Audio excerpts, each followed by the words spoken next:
താൻ അവയെ നേർവഴിക്ക് തന്നെ നടത്തുമെന്ന് അത്രയ്ക്കുമൊരു ഉറപ്പ്. പെട്ടെന്ന് തൻ്റെ തല തിരിഞ്ഞാലോ?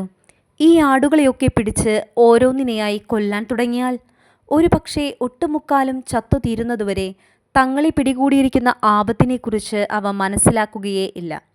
അത്രയ്ക്ക് ശുദ്ധമാണ് അവയുടെ മനസ്സ്. അവന് തൻ്റെ ചിന്തകളിൽ അത്ഭുതം തോന്നി.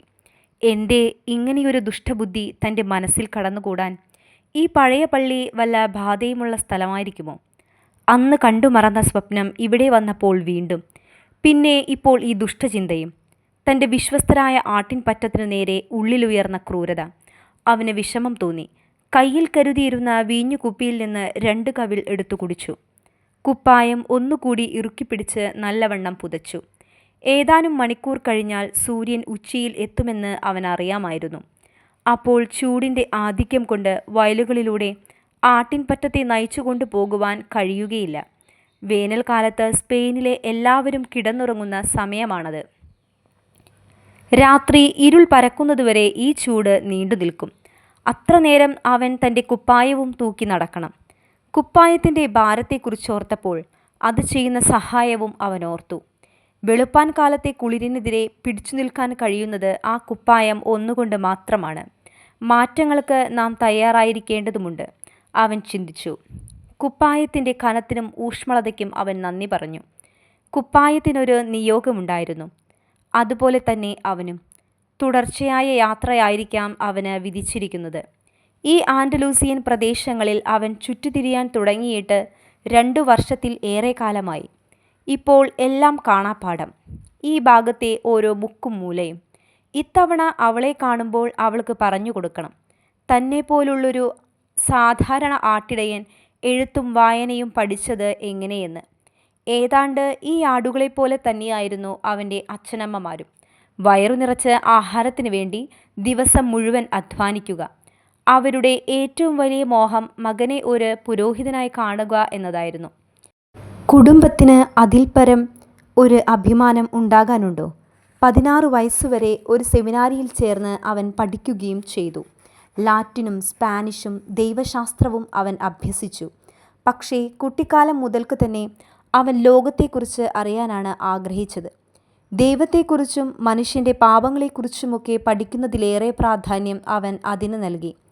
ഒരു ദിവസം ഉച്ചയ്ക്ക് വീട്ടിലെത്തിച്ചേർന്ന അവൻ താൻ ഒരിക്കലും ഒരു പുരോഹിതനാകാൻ ആഗ്രഹിക്കുന്നില്ലെന്ന കാര്യം തൻ്റെ പിതാവിനെ അറിയിക്കുന്നതിനുള്ള ധൈര്യം കാട്ടി.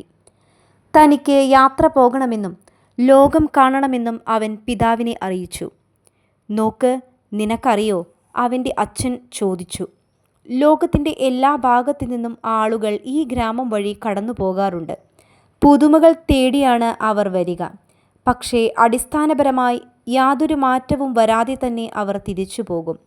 കൊട്ടാരം കാണാൻ വേണ്ടി അവർ മല കയറുന്നു. ഭൂതകാലം ഇപ്പോഴത്തേതിൽ നിന്നും ഭേദപ്പെട്ടതാണെന്ന ധാരണയോടെ അവർ തങ്ങളുടെ ചിന്തകൾക്ക് കടിഞ്ഞാണിടും. അവരിൽ ചിലർക്ക് സ്വർണ്ണ തലമുടിയും ചിലർക്ക് കറുത്ത തൊലിയും ഉണ്ടാകും. പക്ഷേ അടിസ്ഥാനപരമായി അവർ ഇവിടെയുള്ളവരെ പോലെ ഒക്കെ തന്നെ. എന്നാലും അവർ താമസിക്കുന്ന നഗരങ്ങളിലെ കൊട്ടാരങ്ങൾ എനിക്ക് നേരിട്ട് കാണുക തന്നെ വേണം, അവൻ ശാഠ്യം പിടിച്ചു. നമ്മുടെ നാട് കാണുന്നവർ പറയാറുള്ളത് അവർ ഇവിടെ തന്നെ തങ്ങാൻ ആഗ്രഹിക്കുന്നത് എന്നാണല്ലോ, അവൻ്റെ പിതാവ് തുടർന്ന് പറഞ്ഞു. ആയിക്കോട്ടെ, അവൻ പറഞ്ഞു. ഞാൻ അവരുടെ നാടുകൾ കാണാൻ ആഗ്രഹിക്കുന്നു, അവരെങ്ങനെ ജീവിക്കുന്നു എന്നറിയാനും. അങ്ങനെ യാത്ര ചെയ്ത് ഇവിടെ വരുന്നവർ പണക്കാരാണ്. ചെലവാക്കാൻ ഇഷ്ടം പോലെ പണം. വഴിയാത്ര അവർക്കൊരു പ്രശ്നമല്ല. പിതാവ് പിന്നെയും അവനെ കാര്യങ്ങൾ പറഞ്ഞ് മനസ്സിലാക്കാൻ ശ്രമിച്ചു. നമ്മുടെ കൂട്ടത്തിൽ നിന്ന് ഇങ്ങനെ യാത്രയ്ക്കായി ഇറങ്ങിത്തിരിക്കുന്നവർ ആരാണെന്ന് നിനക്കറിയാമോ? ആടുകളെയും മേച്ച് ഊരു ചുറ്റുന്ന ഇടയന്മാർ. എന്നാൽ ഞാനും ഒരു ഇടയനായേക്കാം. അവന് ഒരു സംശയവും ഉണ്ടായിരുന്നില്ല. അവൻ്റെ പിതാവ് പിന്നെയൊന്നും പറഞ്ഞില്ല. പിറ്റേന്ന് നേരം പുലർന്നതും ഒരു മടിശീലയെടുത്ത് അവൻ്റെ കയ്യിൽ കൊടുത്തു. 3 പുരാതന സ്പാനിഷ് സ്വർണ്ണ നാണ്യങ്ങളായിരുന്നു അതിനുള്ളിൽ. ഒരു ദിവസം വയലിൽ നിന്ന് കിട്ടിയവയാണ് ഈ സ്വർണ്ണ നാണ്യങ്ങൾ. നിന്റെ പിതൃസ്വത്തിൻ്റെ ഒരു ഭാഗമായിരിക്കട്ടെ അത്. നിന്റെ ആട്ടിൻപറ്റത്തെ വാങ്ങാനായി അത് ഉപയോഗപ്പെടുത്തുക. ഇനി നീ പുറപ്പെട്ടോളൂ. എന്നെങ്കിലും ഒരു നാൾ നിനക്ക് മനസ്സിലാകും നമ്മുടെ നാടാണ് ഏറ്റവും നല്ലതെന്ന്. നമ്മുടെ നാട്ടിലെ പെൺകിടാങ്ങളാണ് ഏറ്റവും സുന്ദരികളായിട്ടുള്ളതെന്നും നീ ഒരു നാൾ അറിയാനിടയാകും. പിതാവിൻ്റെ അനുഗ്രഹവും വാങ്ങി അവൻ യാത്രയായി. ആ കണ്ണുകളിൽ നോക്കി നിൽക്കെ അവന് തോന്നി, തന്നെപ്പോലെ യാത്ര ചെയ്യാനും ലോകം കാണാനുമുള്ള മോഹം അദ്ദേഹത്തിൻ്റെ മനസ്സിലും തുടിക്കുന്നുണ്ടെന്ന്. അദ്ദേഹത്തെ സംബന്ധിച്ചിടത്തോളം അത് നിത്യജീവിതത്തിൻ്റെ പ്രാരാബ്ധങ്ങൾക്കിടയിൽ കുഴിച്ചു മൂടപ്പെട്ട ഒരു സ്വപ്നം മാത്രം. കുടിക്കാൻ വെള്ളം, കഴിക്കാൻ ആഹാരം, കിടക്കാൻ ഒരു പാർപ്പിടം. ഇതൊക്കെ തേടിപ്പിടിക്കുന്ന തിരക്കിൽ ഇങ്ങനെയൊരു മോഹം എങ്ങനെ വെച്ചു പുലർത്താൻ? അകലെ ചക്രവാളം തുടുക്കാൻ തുടങ്ങി. പിന്നെ കാണെ കാണെ സൂര്യൻ ഉദിച്ചു പൊങ്ങി. പിതാവുമായി നേരത്തെ നടന്ന സംഭാഷണത്തെക്കുറിച്ചോർത്തപ്പോൾ അവന് സന്തോഷം തോന്നി. ഇതിനകം സ്ഥലങ്ങൾ എത്ര കണ്ടു കഴിഞ്ഞു, എത്ര കൊട്ടാരങ്ങൾ, എത്ര യുവതികൾ. എന്നാലും അവനെ പലനാൾ കാത്തിരുന്ന ആ കച്ചവടക്കാരൻ്റെ മകളോടൊപ്പം അവരാരും എത്തുമായിരുന്നില്ല. അവന് ഒരു കുപ്പായം സ്വന്തമായുണ്ടായി. അതിനു പുറമെ കൈമാറാവുന്ന ഒരു പുസ്തകവും ഒരു ആട്ടിൻപറ്റവും അവനുണ്ട്. പക്ഷേ പ്രധാന കാര്യം അതൊന്നുമല്ല. സ്വന്തം ഇഷ്ടം പോലെ ജീവിതം നയിക്കാൻ അവന് കഴിയുന്നു എന്നുള്ളതാണ്. ആൻഡലൂസിയയിൽ യാത്ര ചെയ്ത് മടുത്താൽ ആടുകളെയൊക്കെ വിറ്റ് കടൽ കടക്കാം. അതും മടുക്കുമ്പോഴേക്കും കാണാനുള്ളതൊക്കെ താൻ കണ്ടു കഴിഞ്ഞിട്ടുണ്ടാകും. ഗ്രാമങ്ങളും നഗരങ്ങളും കൊട്ടാരങ്ങളും സ്ത്രീകളും. സെമിനാരിയിലെ താമസം തുടർന്നിരുന്നുവെങ്കിൽ തനിക്ക് ഈശ്വരനെ കണ്ടെത്താൻ കഴിയുമായിരുന്നുവോ? ഇല്ല. ഉദിച്ചുയരുന്ന സൂര്യനെ നോക്കി അവൻ ഉറക്കെ പറഞ്ഞു. പലതവണ ഈ വഴി കടന്നു പോയിട്ടുണ്ട്. എങ്കിലും എന്തുകൊണ്ടോ ആ പഴയ പള്ളി കാണാൻ ഇടവന്നിട്ടില്ല. എന്നും പുതിയ പുതിയ വഴികളിൽ കൂടി യാത്ര ചെയ്യുകയായിരുന്നു അവന് താൽപ്പര്യം. അറ്റമില്ലാതെ നീണ്ട് നിവർന്നു കിടക്കുന്ന വഴികൾ. ആടുകളെ ഒന്ന് തിരിച്ചുവിടുകയേ വേണ്ടൂ, പിന്നെ അവ തനിയെ നടന്നു പോയിക്കൊള്ളും. അവന് വഴിയിലെ കാഴ്ചകളും കണ്ട് രസിച്ച് നടക്കാം.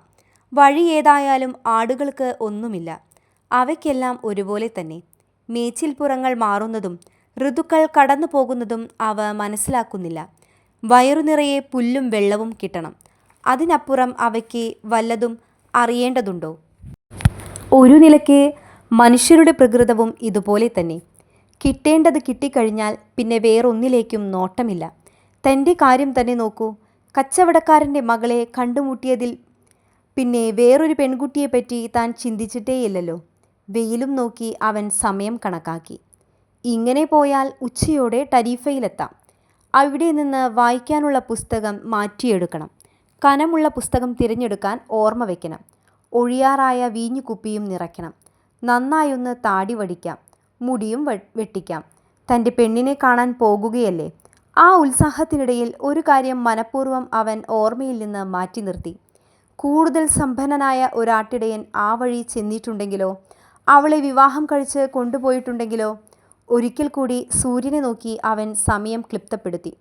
തെല്ല് തിടുക്കത്തിൽ ടരീഫയുടെ നേർക്ക് നടക്കവേ അവൻ സ്വയം പറഞ്ഞു, സഫലമാക്കാൻ തക്കവണ്ണമുള്ള ഒരു സ്വപ്നം മനസ്സിലുണ്ടാകുമ്പോഴേ ജീവിതം അർത്ഥപൂർണമാകൂ.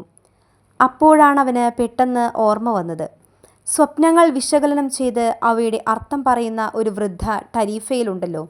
ആ വൃദ്ധ അവനെ തൻ്റെ വീടിൻ്റെ പുറകുവശത്തുള്ള ഒരു മുറിയിലേക്ക് കൂട്ടിക്കൊണ്ടുപോയി. പലതരത്തിലുള്ള മുത്തുകൾ കോർത്തുകൊണ്ടുണ്ടാക്കിയ ഒരു മറ പുറം തളികയിൽ നിന്ന് ആ മുറിയെ വേർതിരിച്ചിരുന്നു. കർത്താവിൻ്റെ തിരുഹൃദയത്തിൻ്റെ ഒരു പ്രതിമ രൂപം, ഒരു മേശയും 2 കസേരകളും. അകത്തളത്തിൽ അത്രമാത്രമേ ഉണ്ടായിരുന്നുള്ളൂ. ആ സ്ത്രീ നിലത്ത് കുത്തിയിരുന്നു. അവനോടും അതുപോലെ ഇരിക്കാൻ പറഞ്ഞു. അവൻ്റെ കൈപ്പടങ്ങൾ രണ്ടും സ്വന്തം കയ്യിൽ ചേർത്തു പിടിച്ചുകൊണ്ട് അവർ പ്രാർത്ഥിക്കാൻ തുടങ്ങി. അത് ഒരു ജിപ്സി പ്രാർത്ഥന പോലെ തോന്നിച്ചു. നിരത്തുകളിൽ വെച്ച് ആ ബാലൻ ജിപ്സികളുമായി നേരത്തെ തന്നെ ഇടപഴകിയിരുന്നു. അവരും ഏതാണ്ട് ഇടയന്മാരെ പോലെ തന്നെയാണ്. ഒരിടത്തും സ്ഥിരവാസമില്ല. അവർക്ക് ആട്ടിൻപറ്റങ്ങളും ഉണ്ടായിരുന്നില്ല എന്നു മാത്രം. നാട്ടുകാർക്ക് ഇവരെക്കുറിച്ച് പൊതുവെ അത്ര നല്ല അഭിപ്രായമല്ല. തരം കിട്ടിയാൽ കക്കും ചതിയന്മാർ. കുട്ടികളെ കൊണ്ടുപോകാനും മടിക്കില്ല. അകലെയെങ്ങോ ഉള്ള താവളങ്ങളിലേക്ക് കുട്ടികളെ കൊണ്ടുപോയി പാർപ്പിക്കും. പിന്നെ അടിമകളായി വിൽക്കും. അവർക്ക് പിശാചുമായി ഒരു ഉടമ്പടി ഉണ്ടായിരുന്നു എന്നും കേൾവിപ്പെട്ടിരുന്നു. കുട്ടിക്കാലത്ത് ജിപ്സികളെന്ന് കേട്ടാൽ അവൻ പേടിച്ചൊളിക്കുമായിരുന്നു. അവരെങ്ങാനും തന്നെ തട്ടിക്കൊണ്ടുപോയാലോ എന്ന ഭയം. അന്നത്തെ ആ ബാലിശമായ ഭയം ഇപ്പോൾ ഇതാ വീണ്ടും. ഈ വൃദ്ധയുടെ കയ്യിൽ കൈയും ചേർത്തിരിക്കെ. പക്ഷേ അവർക്കരികിൽ യേശുവിൻ്റെ തിരുഹൃദയമുണ്ടല്ലോ. തന്നെത്താൻ ഉറപ്പിക്കാൻ വേണ്ടി അവൻ ചിന്തിച്ചു.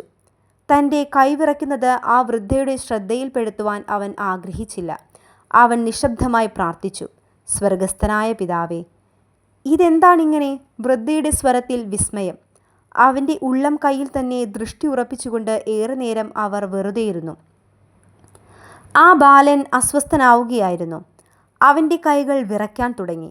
ആ സ്ത്രീക്ക് അതേറെക്കുറെ മനസ്സിലായെന്ന് തോന്നിയപ്പോൾ അവൻ പെട്ടെന്ന് കൈകൾ എടുത്തു മാറ്റി. എൻ്റെ കൈ നോക്കി ഫലം പറഞ്ഞ് കേൾക്കാനല്ല ഞാനിവിടെ വന്നത്. അവൻ്റെ സ്വരത്തിൽ പ്രകടമായ നീരസം.